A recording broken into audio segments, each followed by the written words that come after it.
Hey, what's up, everybody? It's me again. It's TeaRon. That's TeaRon period. And it's another Tuesday movie review. So you know who I'm here with. Hey everybody, welcome back. It's Tiera Janee. Happy to be here. I'm excited for this one, T. I feel like I always say that, but I really mean it this time. Well, this is our first ever Halloween. Ooh. You have to make a spooky sound. Oh, okay. Is that what that was? Okay. Yeah. Do it with me. Ooh. Our first ever Halloween themed review. Yes. And as you can see, I put a lot of effort into getting in with the season. I'm Absolutely. ready. Yes, I'm ready as well. I have my orange headband on. It's giving Halloween, autumn. We're here. We're excited. You know, when you get to be a certain age, putting on Mhm. a full costume is a daunting task. And I can imagine doing it and not being paid for it. Oh no, I So, love costumes. I love dressing up for Halloween. I'm just not dressed up y- now, but I but absolutely love dressing up for Halloween. I love it. me, if I can't do the full Monty, like really do it, I don't even want to do it. Like I hate like a Walmart costume because they all have that same smell. Okay. And they all are made of like nylon. You know what I'm Mm, talking? Is that what it's mm, called? probably. It's very cheap. Or if you try to be Superman, they guess got it's just like stuffed. Like I don't like that. I like to if I'm gonna really be able to do it, I want to like go and get like a body mold and do the thing. You know what I mean? I do. I feel It's like for not it, me, I and celebrities don't make it fair, but I was go gonna ahead. say that. I was gonna get to that. I was gonna say, I feel like for me, I like Halloween more as an adult now, because I could pick my own costume. I could be whatever I want. And if I want to wear multiple costumes for multiple occasions, I can do that because I bought them. So I'm just saying, I like Halloween Not as multiple a grown up. occasions. I mean, if you want to, right? I mean, come on. Or you could repurpose. I could wear it like this year, then maybe 2 years from now, I can be a French maid again if I want to. You know what I'm saying? Like, Not a listen, French maid. I You like know, it. when I was growing up, we would go and Power Rangers was the biggest thing. Oh But yeah. but the thing I hated the most was back in the day, nowadays they have like these silicone rubber mask or whatever. But back Mhm. in the day, all of the mask was made out of like very thin paper plastic. Yeah. You've been Oh, trying to be the Black Ranger because we all want to be the Black Ranger. mm, mm. And that mask and the band, the little strap on the mask, was just a thin It's like the thing. And string for the party hat, the same string for yeah, the the party same string, the same company that made the party hats made the strings for the mask. And if that Yeah. sucker broke, you was a Power Ranger, Done. but you didn't have no helmet. Nope. But that mask used to cut into your eyes. Man, worst ever. What was one of your like Um, costumes that you remember? one of the costumes that I remember was one that I actually won a costume contest for. I was in the 3rd grade, and this costume was a one of a kind, courtesy of my grandmother. Um, I was a gypsy. Ooh, you can't Exactly. say that. You Exactly. can't say that. It was the 90s, y'all. It was a different time. I was a gypsy. We were at some discount stores. I remember going shopping and her just giving me different garments and pulling things out of her closet once we got to the house and different jewelry and bags and scarves. And I wore that costume to my 3rd grade Halloween party. And I And you won. actually won the costume party. I actually won. I don't remember what the prize was, but I remember I can see it now standing on the stage, me and like 3 other kids from the other grades. And they called my name and I won, y'all. And that was something my grandmother put together. So Listen, yeah, shout out to her. speaking of 3rd grade, like Halloween in school at the time when you were a small kid in elementary was the nastiest time of the year. So nasty because I distinctly remember our teacher putting together like a little Halloween party for the class. And Mhm. you're a kid, you don't care. You candy, I'm there, right? Ready, ready. So so I remember the teacher putting together a little party with snacks and all this stuff. You make little treats and all this stuff. Well, they also had a the bucket full of apples, the Dunkin' app for apples. Post me as an adult post COVID, I was like, why was y'all letting us bob for apples in the same bucket? That's the nastiest thing. Yes. And if you don't know Yes. what that is, it's basically you get a bucket, you fill it with water, you put apples in, and everyone has to line up and take turns to see how many apples they can get out of the bucket. But you have to have your hands behind your back. And so all you're doing is in the bucket of water is And were you also blindfolded? Because I kind of feel like we were blindfolded, but I can't remember. Yeah. And you just, and so everybody's everything. Juices. Oh, Jesus Lord. I said, this is wild. Yeah. But yeah. that's one of my horror memories. That's because why was y'all letting us do that? Why was y'all letting us do that? Terrible. But I say that to say this. Yes. Some of my favorite pastime horror memories were watching horror movies that I had no business watching. And then also, I do like the fact that Black people, we rename all horror movies based on the character. We don't call it Child's Play. We call it Chucky, right? What's another one? Well, Friday the 13th. I'm saying that so you all know, but we really just call it Jason. It's true. Or like Freddy I know Krueger. yes, or I know what you did last summer. I called it the one with Brandy. You know exactly what I was talking about. You know, the one with Brandy. What do we call we just call Jason, Freddy Krueger. We just call him by the character's name. It's true. We call Candyman. But I say that to say this too. Most of those I snuck and watch, and one of those I snuck and watch is the very film that we're going to be reviewing here today, which Tiera had never seen. So, ooh, the shade. It's true. I had never seen it before. Y'all can call me on the carpet for that. I did not watch scary movies, any type of horror movies growing up. I was a big scaredy cat and a big baby. She says was as if okay, still am. Still am. So several of those movies that you mentioned, I know of them because, pop culture references, but I have never seen any of those films except the one with Brandy. Have seen that. But yeah, so this was an interesting watch for me. I will say T had to pull a little teeth. He had to get me to be like, okay, make sure you watch this. Make sure you watch this. Because I was like, if it's scary, we're gonna have a problem. And I'm happy to say that it was scary, but in a different kind of way. Different kind of way. And we'll get into that here in a little bit. But before we do, let me go ahead and say that you can follow me, TeaRon, that's at TeaRon World on Instagram, at TeaRon with 2 underscores on TikTok. And of course, you can follow Ubiquitous Blacks on various social media platforms. And if you have any questions, comments, concerns, recommendations, anything that you want us to review, or if you just want to show some love, you can either leave that in the comments below, like, subscribe, comment, or you can email us, ubiquitousblacks@gmail.com. Tiera, where can they find you? Yes.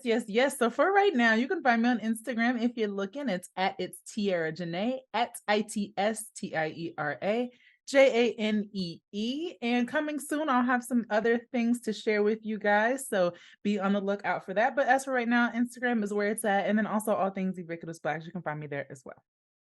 Hey, that's it. Now, let's get into what we came to do, and that is review. Oh, I'm rhyming, I'm rhyming. That is review the cult classic film, the hood classic, Tales from the Hood. Let's roll, bud. In this neighborhood is a house where souls never rest. You're invited to share their secrets. I've been waiting for you boys. It's a trip, homie. I don't need nothing from no house of dead folks, okay?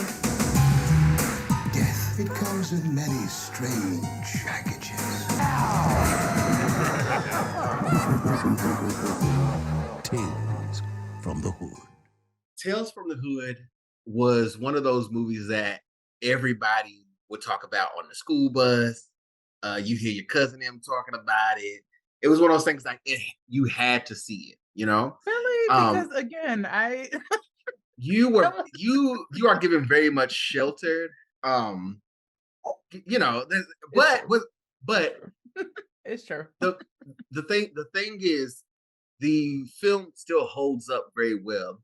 And then there are so many familiar faces from Black Hollywood in this film that I'm sure even when you were watching it for the first time, it felt nostalgic, even though you had never seen it. Am I right? 100%. So many of those actors in the movie, I was like, you ever seen that meme with Leonardo DiCaprio and he's pointing, he's like, I know who that is. It was very that for me. Like, I was like, I don't know their names, but I know who that is. You felt at home.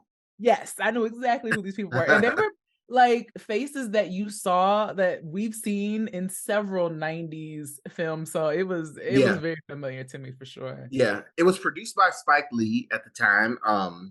And I think that's why they were able to get some key players. And if you look back at it, honestly, at the time that it came out, everyone that was involved was, pretty much everyone was positioned to be a big deal. Yeah. Let me get my list here. So, our main character, if you will, was one of the scariest men I had ever seen growing up, who I think he recently passed away in 2021, but was Clarence Williams III. This was his role. This was meant for him. Yes. He plays the would it be a mortician or a funeral home director, whichever. Yeah. Mm-hmm. All I know is I remember growing up and I seen that hair and I seen that smile and those eyes. They literally haunted me for forever. He is responsible for many of bedwettings because you go and you sneak and watch something like this. And then you gotta pee in the middle of the night, and it's like, oh, I'm not getting up. Mm-hmm. This bed gonna have to be wet today. I'm not getting up. So, shout out to Clarence Williams III, RIP. But we have a lot of other familiar faces from the era, and a lot from now who are still culturally relevant. Starting with people like Joe Torre, who hosted Def Comedy Jam. We also remember him most notably, I think, from Poetic Justice, right? Mm-hmm. He was in like House Party and Sprung. He was in a lot of things. Come on, Sprung. Come on, Sprung. If you know, you know. DeAndre Bonds reminds when I see him, I immediately think of West Coast thugs. He's the one that's DeAndre Bonds? Yes, from The Wood. Yes. He was in The Wood. 100%. Strikes. Yes. Lockdown. He's he's Coast. a huge he always fit that mold for me. Yes. And then another of the main characters in this was Samuel Monroe Jr., who you recognize. He's another one who I associate with like West Coast hood films. Players Club, Don't Be a Menace. He was in Set It Off and Menace to Society. He kind of was in all of the big ones. Yes. Oh yeah. And we either laughed at him or we hated him. Yes. So, what I like about this, we'll get into other characters as we are going through this, because the Tales from the Hood is an anthology. There have been others that have followed, but I always would like to revisit this first one because it's so nostalgic. And all of the stories are still quite relevant and still very much real life horrors for Black people. Yeah, so like the first thing that really stood out to me is that this film was made almost 30 years ago, and I was like, ooh, all these themes are still extremely relevant. Mm-hmm. Like it could have been made yesterday. That's how relevant the themes were. I mean, every single story was that relatable. So that kind of like made me cringe in a bit, because I was like, man, have we moved the needle a little bit? And of course I know that we have, like, of course, but still. Yeah. Still. Yeah, you could honestly still, if they, everybody's doing remakes, right? If you remade these stories and modernize them, you don't have to change anything. Not at all. You change the model of the cars or something, and that's literally it. That's it. That's it. So let's start with the first story of this anthology. So just to paint the picture, we have our main characters, the three young gentlemen that I mentioned. They are on a mission to go and find what they calling it, the stuff? What were they referring it? Yeah, they kept referring calling to? it the stuff. Yeah. Yeah, The stuff. they were going to get the stuff, which was like drugs. And it turns out someone told them that the drugs were at the funeral home. And in the funeral home is our creepy storyteller, if you will, Clarence Williams the third. Maybe I need to stay out here, all right? Watch y'all back and shit. In case something funny going on. Hey, minute, man. You got your cat, man? Yeah, I got my Well, if a dead motherfucker come f***ing with you, you kill his ass. You understand me? Yo, hold on, Bulldog. I'm supposed to kill something that's already dead, man. What? So they enter the funeral home, and it pretty much ensues from there. We don't waste any time getting into it, but they are trying to get the stuff. So the funeral home director is dragging them along, just as you would from like if you were watching like Tales from the Crypt or Goosebumps, these different horror anthologies. He dragging along. Oh, you're here for what?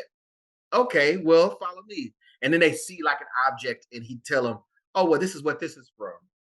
So we start with them seeing a body in a casket, and that was the body of a was it a politician or was it the cop? I think it was the cop. It was cop. It was a cop, and that's our first story. It's a rogue cop revelation, and in that one, we'll in that one is probably the most relevant still, because it revolves and it's centered around police brutality, and it's all too raw and too fresh, coming on the heels of like what was happening during the pandemic. But I will say this: all the performances were top notch.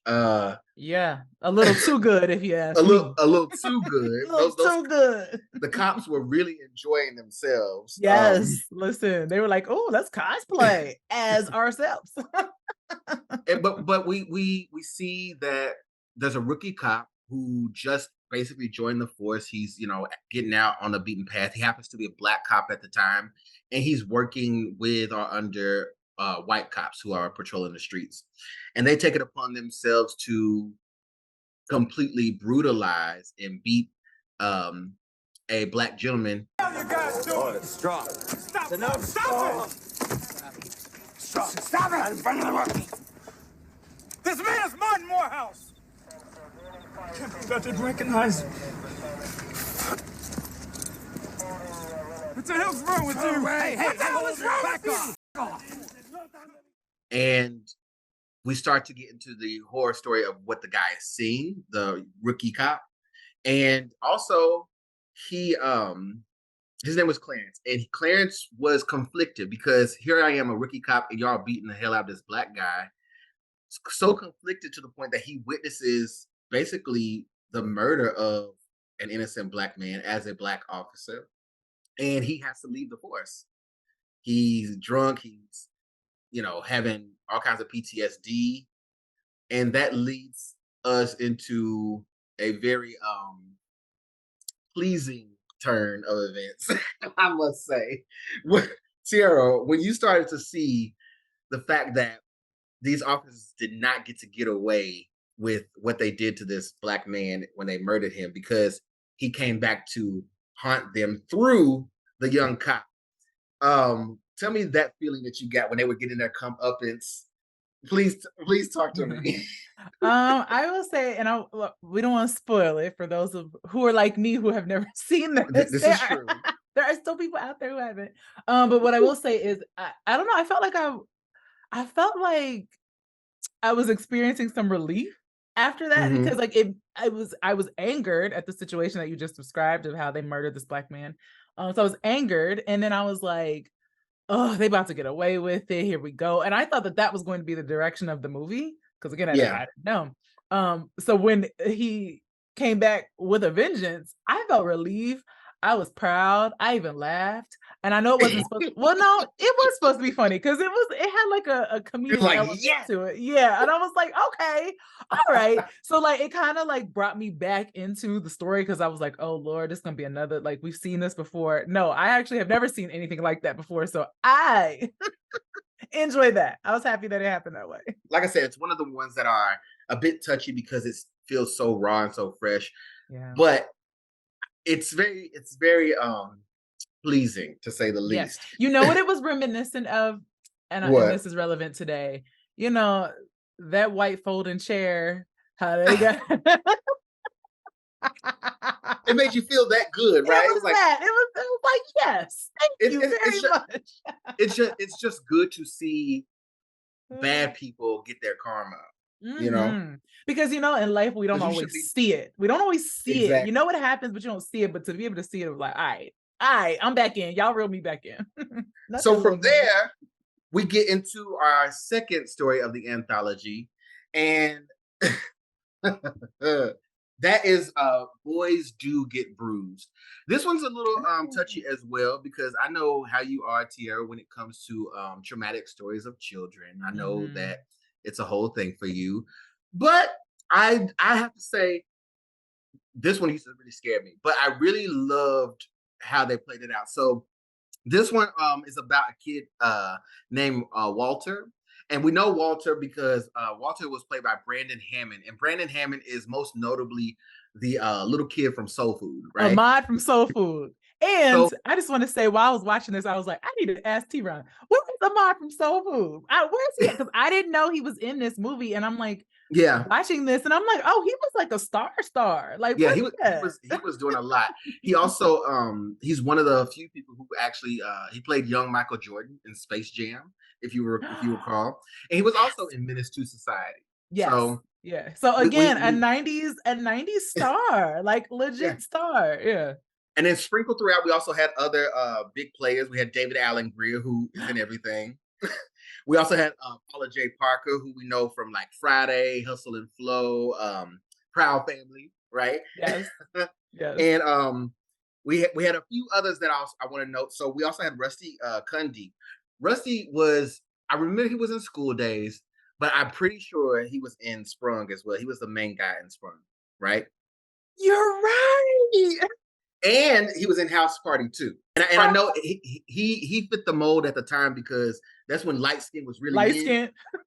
I'm sure he got plenty, you know what.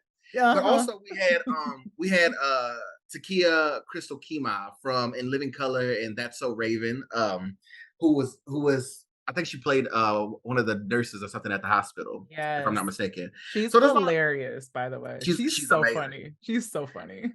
So in this story, Walter is afraid of the dark, and he's also getting bullied at school.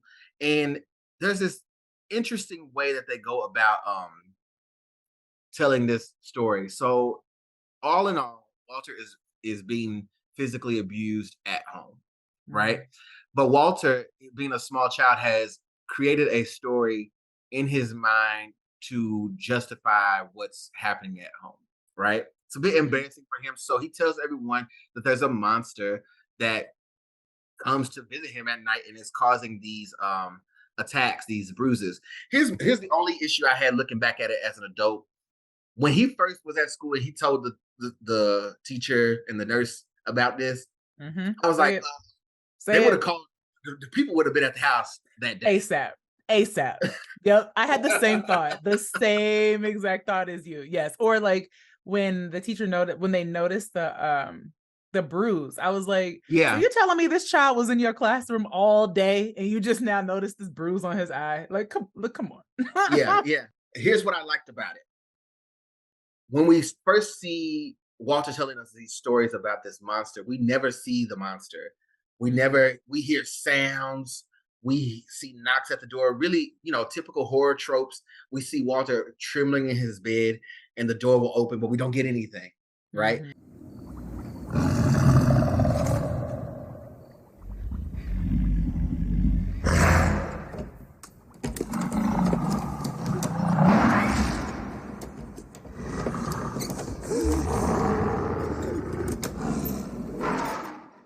And I love when horror movies do that because it gives you as a viewer the ability in your mind to be like making up stuff, right? You basically picture a monster in your head, how it appears, because they never show you for real how it looks. I love when horror movies do that. Like, don't show me everything. Have you noticed, like, in certain horror movies where, like, if someone's coming at you with like an axe or a bone saw or whatever, or someone gets crushed, they won't show you the crushing, but you hear the bones cracking. That's Mhm. that's some psychological stuff, but it always works.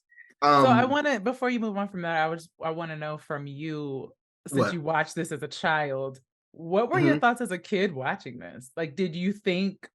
I mean, obviously you've seen it, so you know that it was David Allen Greer, not a monster. But like, what was your thought as a kid seeing that? I would. It was one of those ones where I would, because even if you watch it all the way through, you still go back to the monster part as a kid. So Hmm. I would, kind of be. I would never cover my eyes because I'm too nosy for that. I was a nosy kid, so I would still look, but shouldn't be looking. Mm. But it was one of those things where if you're in bed that night and the light comes on and you can see under the door the light, Mhm. you'd be like, Mhm. "Oh." The scariest part for me was when David Allen Greer is going to hit, and, and he takes that paper and he balls it up, and his arm goes Mhm. "Ka-chow!" Mhm. Nowadays, I laugh, I crack up, but as a kid, that part always got me. I used to whoa, because it looked crazy, It and was that's another thing nuts. I want to praise Tales from the Hood for, and also other films at the time.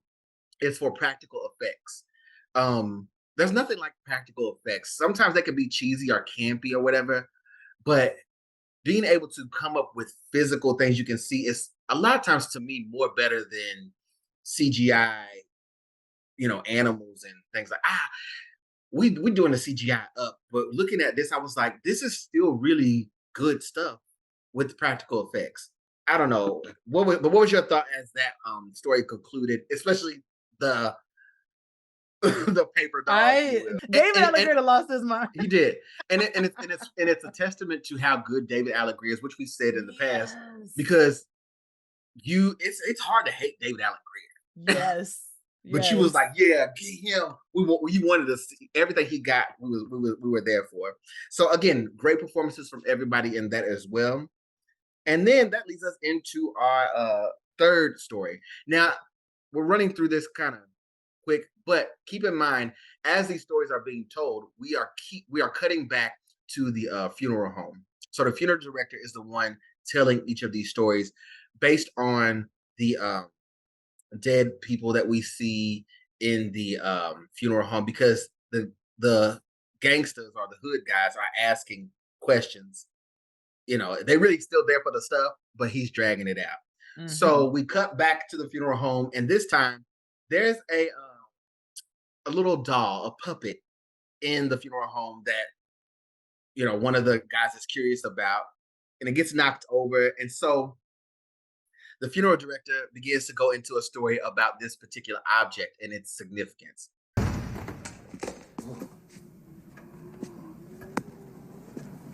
fuck?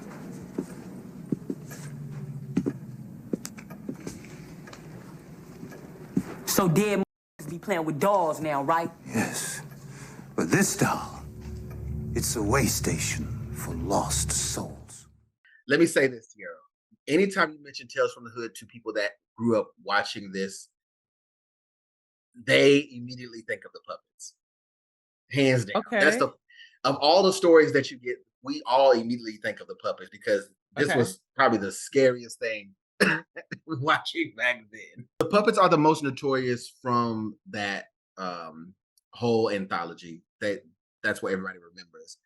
But for this one, basically, it's like it's a little touchy. So it's kind of like anti-affirmative action propaganda going on. There's a Mhm. politician who is um pretty openly well, this is again back to modern day relevance. So relevant. He's pretty So openly racist. Racist, bigoted, all the things. He gets people riled up who have the same beliefs as him, and that's how he's getting support, and he expects to be elected. But the thing here is that he's so cocky and so full of himself, and he hates Black people, and I'm sure everybody else so much, that he goes and he intentionally purchases a old plantation home. They were as relentless about finding a job as they are hounding me. Might put an end to welfare. Lonnie, it's disturbing enough that Duke Metger would claim residency here just for the sake of gaining racist votes. But the real slap in the face to the Black community is that he chose this house, this former plantation, with its history of racism towards Black people, to set up camp. Can anything be done? Well, there are certain things that we plan to do. There ain't nothing we need to do. They're gonna take care of it. They're gonna make him pay for being here. Who will make him pay, sir? The souls. The souls are gonna make him pay.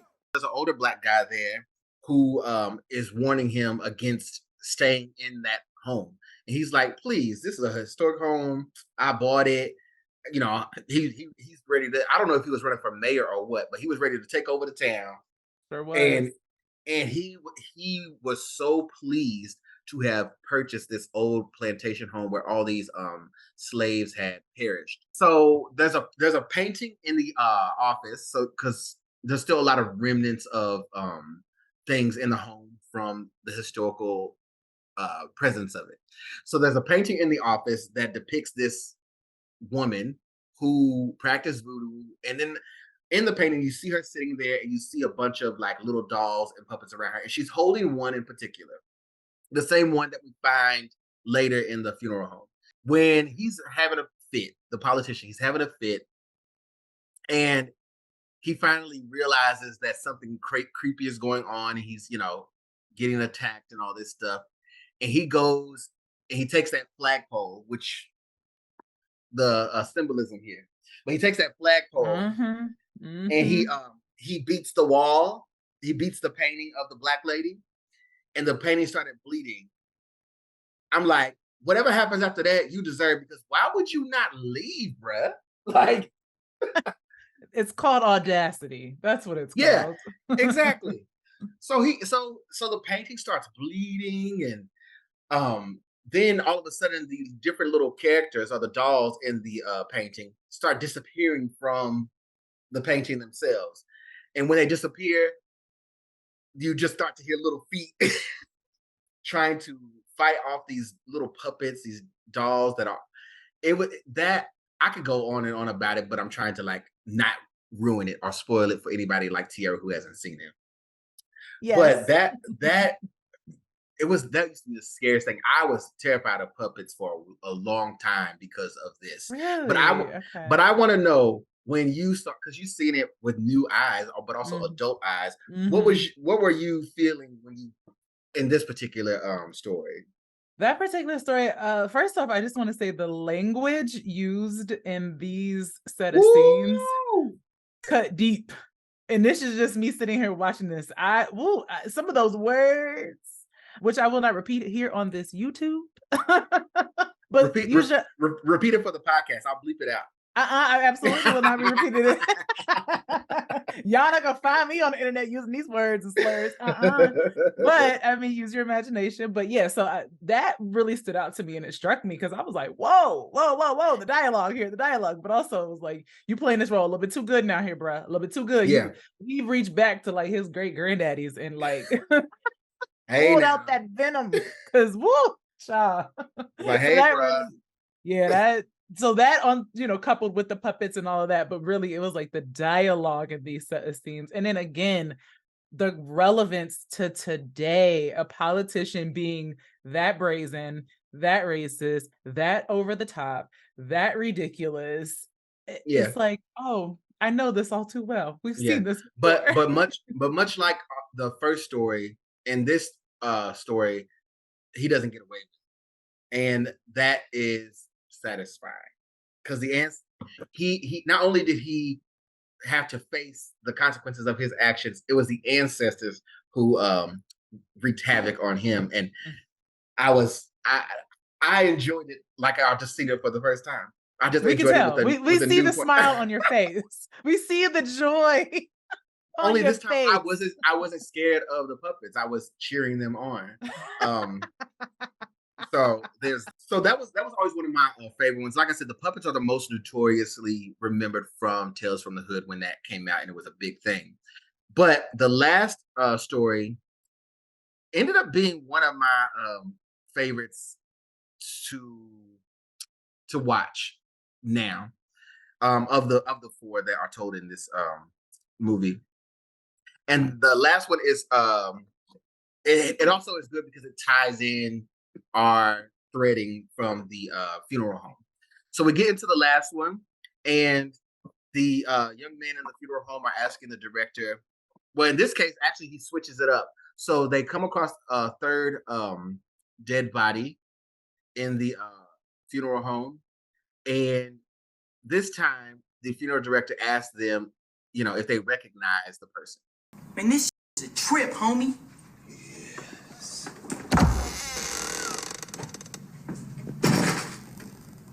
You knew him? Sure did. We didn't know him. He was just, we seen him around. Yeah. He got himself involved in that crazy gang madness. So the last story is called Hardcore Convert. This is pre-Get Out. This is everything Jordan Peele related. I guarantee you Jordan Peele is a huge fan of this series. That is something I was thinking of as I was watching this. I was like, there's no way that Jordan Peele didn't grow up watching this and be a fan. There's no way. No way. Because you could see the elements from which he pulled from, and then he made his own thing out of. But I want to give a significant shout out to Lamont Bentley. Now, Lamont Bentley is one of those guys who had a lot of promise in the 90s. He was a big deal. He was a heartthrob for TeaRon and Tiera. You got that right. We know Lamont Bentley from like Moesha, the Parkers. He was in South Central. I think he was in The Wash. He was pretty much in a lot of things leading up to his early passing. And in this, you could see what they were like really setting him up to do a lot more. You know what I mean? Mm-hmm. In the late 80s, early 90s, gang violence was at the forefront of, an issue for Black people, especially in America, right? So this chips away at that. In this, we get Lamont Bentley, who is a typical street guy, a thug. He runs up on people, blasting, kill them, whatever. Well, he ends up. How do we get to the point? I'm trying to remember because you just watched it more recently than I did. How do we get to the point where he ends up being a part of this government program? The lady with the locks. I can't remember her name, but the lady with the locks, she was looking for someone to use I hate to say lab rat, but as a lab rat. As an experiment. As an experiment. And he was in prison, life sentence. So they figured, hey, he'll do. And she went in and she asked him a few questions, and he was basically like, I'm never getting out of here. I got life sentence. And she was like, he'll work. He's the one. How would you like to be released from prison? Man, as you up my mind of what? I know that shit gonna happen. Consent to behavioral modification, and you'll be out on the street in no time. Yo, let's do this. Let's. But him being a part of the government program, the visual symbolism was wild. So we see him not only in prison, but we see him being walked through this like underground laboratory, and he's in shackles that are very reminiscent of the things you see in the history books. That symbolism was not subtle at all. Not at all. Not only was he in shackles, but he was also not clothed. Like he just had on like a underwear. a smock, not even under a ray, a smock like that, and that was it. That was it. Before I go further, I want to say this: the term Black on Black violence is not something I subscribe to. I believe that people kill people. People are more likely to murder each other based on their proximity. So Black people are not killing Black people more than anybody else, because white people are going to kill white people and so on and so forth. If you live with someone, how many people are murdered by people that they're related to? So that's my first thing on Black, as far as Black on Black violence. But at the time, this was a phrase, and this was a common thing in the media that was discussed. So they basically tried to do these experiments to help turn a mirror onto him so he can reflect on his gang violence and what it's doing to the Black community. Mm-hmm. What I was really intrigued by was the scene where he's in prison and the person in the cell next to him is praising him for what he did. So the person in the cell next to him is a white guy, and the white guy's like, "Oh, he's pretty much like, giving him praise, like, oh, I love what you did, big props to you." Well, it turns out that this guy is, a what's the word? Supremacist? White supremacist. That's what I'm looking for. So he was getting praise from a white supremacist, and he didn't even know it until the guy started showing him like his tattoos, like, oh yeah, this is from this and this is from this. And that scene was like, ooh. What did when you were watching that? What was going through your mind? Because even now, I'm watching. I'm just like,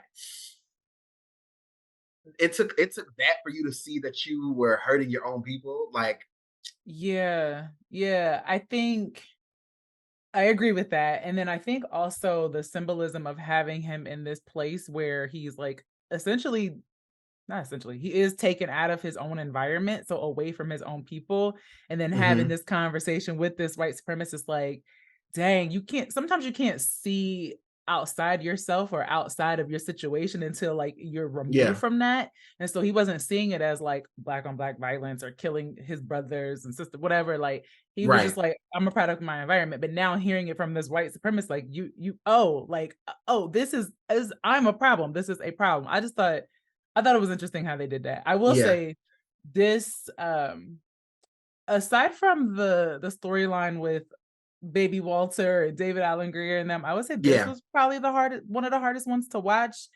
Just visually, it was some of the darkest scenes, I think, for me overall. So this, it was a little rough. Yeah. And like I said, it's all of these stories are still very much relevant to this day for anything that you can see in culture. And what I like about Tales from the Hood is that it's not just horror stories for horror's sake. Someone's not going on a camping trip and being slaughtered and stuff.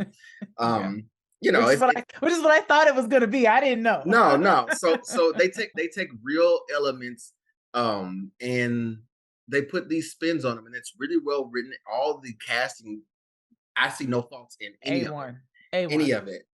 And we end on a huge plot twist, which I kind of don't want to ruin, but ruin it. It's been 30 years. No, so it doesn't mean anything. There are people like me who were sheltered and did not watch these kinds of things, and they might want to watch it. Don't do it. Don't do it. If you have not seen it yet, spoiler alert right now in 5, 4, 3, we're not 2, doing it. 1. I would say as gory and crazy as it was, especially for the times. Again, really good practical effects. And it's a bit campy. It's a bit comical in terms of like looking at what we can do with technology and stuff now versus then, but it still holds up, and none of it loses its original intention of like energy. What you were supposed to feel at the time is still what you feel now watching it. With that being said, to wrap this up, I am ready to go ahead and give my rating. So I am going to give this a Jennifer Lewis. Yeah. Okay. And please explain. Jennifer Lewis, absolutely, because I recognize what it did for the culture, what it was for the culture. Those of us growing up in the 90s, 80s, maybe even early 2000s who watched this at home or wherever, I see what this was. Also, cultural relevance, I think, is hugely important even then, and then even more so now. And then, like I said, casting. I mean, like, you had some like heavy hitters in that. Like, even though you may not know their names, you know their faces, you know their work. You remember the characters that they played. So I think that's bigger than knowing their names. So yeah, I enjoyed it. It was cool. I'm glad I watched it. I had a good time. I won't be watching it anymore, but that's no shade to them. That's a me thing, not a them thing. So yeah, Jennifer Lewis. What say you, T? What you got? What you got? Like you said, for all the things, the cultural relevance, the casting, the performances, just how really well things were done. And I feel like it's probably the Spike Lee influence, but I feel like I just think it was well thought out. Like, it was forward thinking, and everything that went into it was like, when we go to make this, we're not just making some random horror series. We're making something that has a purpose. It has a message for our people. And I think that that's why it resonated so much with people at the time, and why we can still feel everything that we needed to feel even now. Right. Yeah. I am going to actually give it a Queen Latifah. I think it's a bit high up there just because it still packs a punch. And even though it was made at a time of, like I said, different practical effects, and some stuff seems campy and stuff, I think that's fun. I think that's great. But I think everything else around it was so stellar that we can still enjoy this for years to come. And it's not so scary that even Scary Pants Tiara can't watch it. It's true. It's true. So, that being said, I want to thank you all for I want to thank everybody for watching. If you stay with us this long, go ahead and be sure to, again, like, comment, subscribe, share this with someone you know. And if you are watching this, because today is Halloween, I want to wish you a very happy and safe Halloween. And Tiara, are you dressing up? Maybe. We'll see. We'll see how the day goes. We'll see. We'll see what comes. It's a little cold where I am, so we're gonna see, child. If not, it's gonna be a little cider, a little rum, and just chill, and maybe watch like Twitches or something. Yeah. Well, I will dress up, and I'm gonna tell you what I'm gonna dress up as. You just told us you wasn't dressing up. Now you're dressing up. I changed my mind. I changed my mind. All right. I am going to dress up as a sleeping nigga in bed. All right. And I'm going to do it actually from my room. Okay. And I think that would make it more authentic. Okay. That's what's up. We see that. We see that for you. As you can see, I'm dressed. I'm ready. But that being said, this has been fun, and happy Halloween, everybody. Woo! Oh, Lord. See, put some bats in here and post. Add some bats. I don't know if we can afford no bats, man. We can afford bats. Just add ChatGPT. We'll put something right here